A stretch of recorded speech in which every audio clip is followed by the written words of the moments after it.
How much money do you need to make in order to afford a $1 million house here in the Los Angeles area? Well, I'm going to break this down for you and I'm going to show you some creative options that can get you into a home here in LA. The reason why I chose $1 million is because Redfin has the median price point in Los Angeles as $1 million.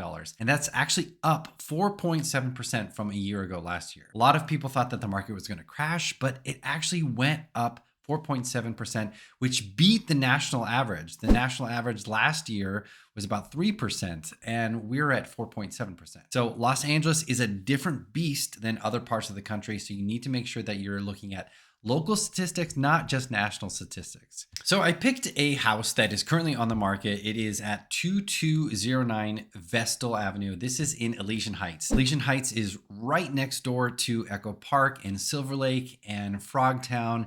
It's a really accessible area to the 2 freeway, the 5 freeway, and the 101 freeway. It's a very popular community and it's up in the hills.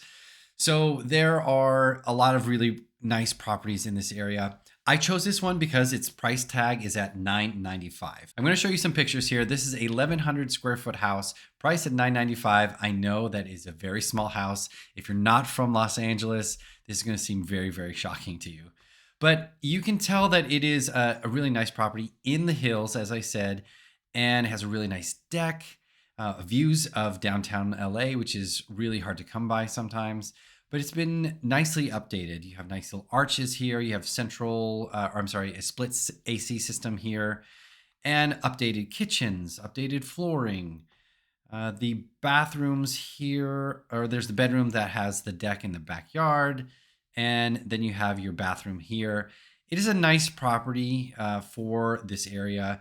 Again, I know it's $1 million, and it's not a lot of what you get for $1 million here in this area, but this is perfect for our example. Now, for this example, we are doing a 7.5% interest rate. Now, before you quote me on this, interest rates change every single day, and they are fluctuating like crazy right now, especially after the new administration came into the office. People thought they were going to go down, they're going up. They're all over the place. So just keep that in mind. 7.5% is one of the highest rates that we've seen over in the last year and a half. It did go up to 8% in October of 2023, but things have settled down a little bit. They went below 7%. Now they're above 7%. It's kind of nuts. But here, if this gives you any hope, most economists are expecting that the interest rates are going to go about down to 6.36 by the end of this year. But before you decide, hey, I'm going to wait until interest rates get to that point, remember that home prices are expected to go up. 16 economists did predictions for home prices in 2025, and the average of all 16 was 2.9%. And remember, these are national statistics, and Los Angeles beat the national statistics last year by almost a percentage point. So there's a possibility that we could appreciate 3 to 4% here in LA area. And honestly, after all of the fires that have happened in the Palisades and the Eden fires, there is a really strong possibility that the non-affected areas are going to see a big price increase because there's just not enough homes for those displaced homeowners. Don't forget, if you are waiting for interest rates to come down, you are going to be missing out on the appreciation that you could have if you bought now and just let the market work for yourself. Just do the numbers. If it makes more sense to spend a little bit more now and then refinance later, because you're going to capture some of that appreciation. So you're going to buy this house in Elysian Heights. The price is $995. You're going to put 20% down in this scenario. Now I'm going to do another scenario where you only put 5% down. But for this example, you're putting 20% down. That means your loan is going to be roughly $794,000. And don't forget, you have to pay closing costs too. So it's going to cost you an extra 3% to pay all of your closing costs. I can run down what closing costs are in another video, or just message or comment down below. I'd be more than happy to help you out. So your loan is $794. That means your principal and interest based on a 7.5% interest rate is going to be $5,566. That's just principal and interest. Now remember, you have to pay taxes and insurance. So we calculated property taxes as $1,036 a month. Now homeowners insurance, we had about $300. I think this might be a little bit low. So just to be safe, you could add an extra $50 or $100 to that a month. And then that means your total principal, interest, taxes, and insurance on a $1 million house is going to be $6,902. So in order to be able to qualify for a $6,900 a month mortgage, you're going to have to bring in $14,000 a month or $168,000 a year. Yeah, I know that this is a crazy amount of money. It is very expensive to live in Los Angeles. But at the end of this video, I'm going to show you some tactics that you can use to bring down that monthly payment. Now, if you were thinking about buying a home in 2025, I just updated my buyer's guide for 2025. And there are new rules. If you haven't bought a property in a while, there are new rules as of August of 2024. So everyone has to abide by these new rules. Anyone in the country who wants to buy a house with a real estate agent. So I go over all of those new rules in my buyer's guide. So make sure you click on the link in the description below and I'll send you a free copy. Okay, now let's do an example where you only put 5% down. Now, you will pay mortgage insurance anything under 20%. So keep that in mind when you are looking at buying a house. Anything under 80% loan to value, you're going to pay private mortgage insurance, which is a monthly fee that you tack onto your mortgage payment until you get down to that 80% value. And then it comes off. Now, in this 5% scenario, you're buying this $995,000 house. 5% is roughly $50,000. You're still gonna have to pay the same amount of closing costs. So you're gonna roughly budget about $30,000 for your closing costs. That means your loan amount is gonna be roughly $945,000. Now, based on this scenario, your principal and interest is gonna be $6609 a month. But then you break down insurance and taxes, which is the same as the last scenario. For property taxes, you're going to have $1,036. Homeowners insurance, roughly $300. I think that's a little bit low. And then mortgage insurance is another $394 a month until you get to that 80% loan to value. That means that your total interest, principal, interest, taxes, and insurance is going to be $8,340. Now, in order to be able to qualify for an $8,300 mortgage, you're going to need to bring in $17,000 and you have an annual income of $204,000. Now, I know that is a crazy amount of money to pay and to earn, but there's another scenario that I want to go over that I think might work for a lot of people out there and they are just not using it. So this is a really good idea. Now, one of the things that I would recommend doing is purchasing either a duplex or a triplex or a fourplex and live in one of the units. When you buy a duplex or a fourplex or a triplex, you actually get to use a portion of the rental income as part of your debt relief. Let's say, for example, we are going to buy this craftsman style duplex in Angelino Heights. Now, this is just less than a mile away from the last example I showed you. This property is 2,564 square feet. It's priced at $1.495 million. It's on a 5,200 square foot lot. And this unit is going to be delivered vacant. That is what you want to get if you can. If you want to get a duplex or triplex, see if you can get all of the units vacant. It is very rare and hard to find here in Los Angeles, but that is the ideal scenario because then you get to choose who you want to be as your tenant. That is the ideal scenario. You can choose the bigger unit, the smaller unit. You can move it around and find the right tenant for that property. That is the ideal scenario. It doesn't always happen, but I want to go over some of the numbers on this property. But before I do that, I just want to show you what it looks like. Here are some of the photos. You can see that this has been nicely updated. New cabinets, new flooring, hardwood floors here. You have a little peekaboo view of downtown. And this is one of the other units. This could be really a good potential rental. If you look at, I did a search for 2-bedroom, 1-bath units in the area. And most of them are getting, $4,000, $3,900, $3,900, $31,000, $35,000, $39,000.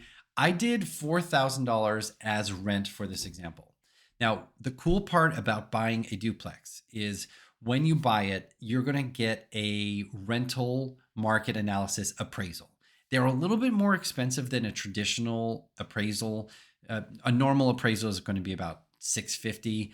For a rental, a market analysis, you're probably looking in between $850 and $1,000 to get an appraisal on this property. The reason why they do that is they want to see what it can actually rent out for in the open market. I did about $4,000 in this example. Okay, so you put an offer in on this $1.395 million duplex. And here are some of the numbers. Basically, you're going to have to come up with a down payment of $279,000 for a 20% down. Now, remember, you still have to pay closing costs, and closing costs in this price point are going to be at roughly $41,000. So with your loan of $1,116,000 at a 7.5% interest rate, your principal and interest is going to be $7,803. Now remember, you're going to pay property taxes of roughly $1,453 and homeowners insurance a month of $400. And again, I think that might be a little bit low, so you might want to pad that just a little bit.